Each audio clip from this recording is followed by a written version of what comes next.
मैं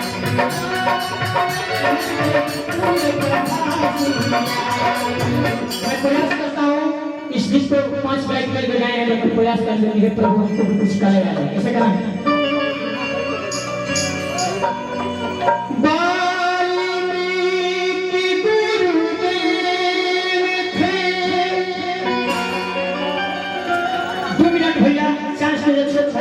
खराब लगी तो कोई नहीं तो बुला के भाई को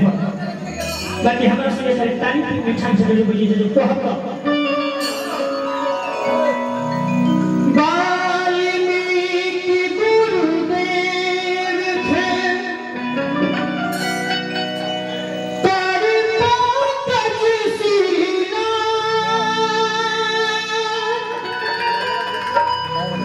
सुमिरो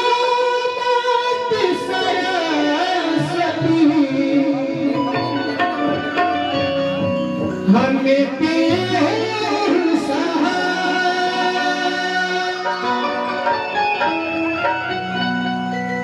मात पिता के उन्नति करते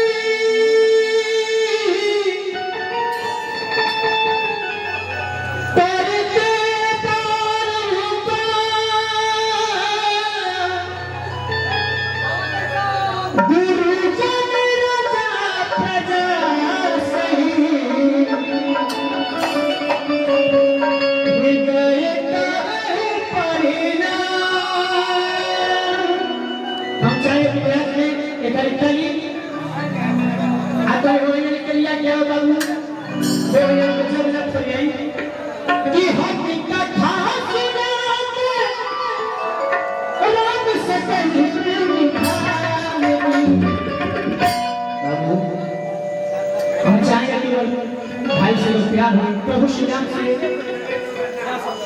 निगुण से ये कई गुना हाथ उठा के करता है एक एक करना प्यारा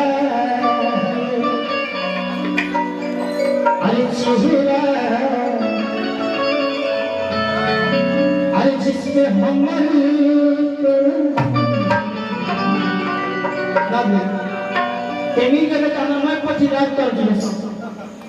सही फॉलो ये है भाई आप अभी तो 1 मिनट तैयार कर दो अरे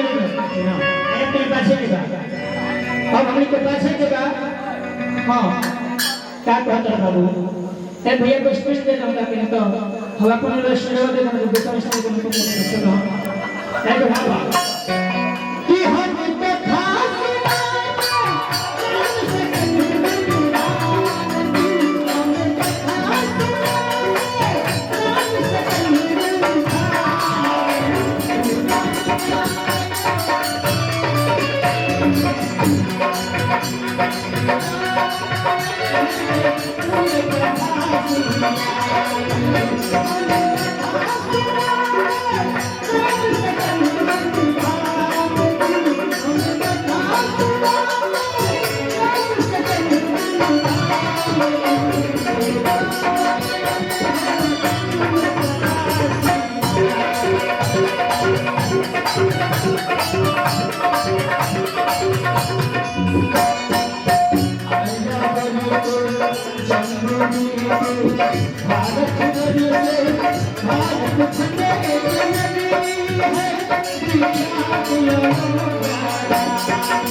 Thank you.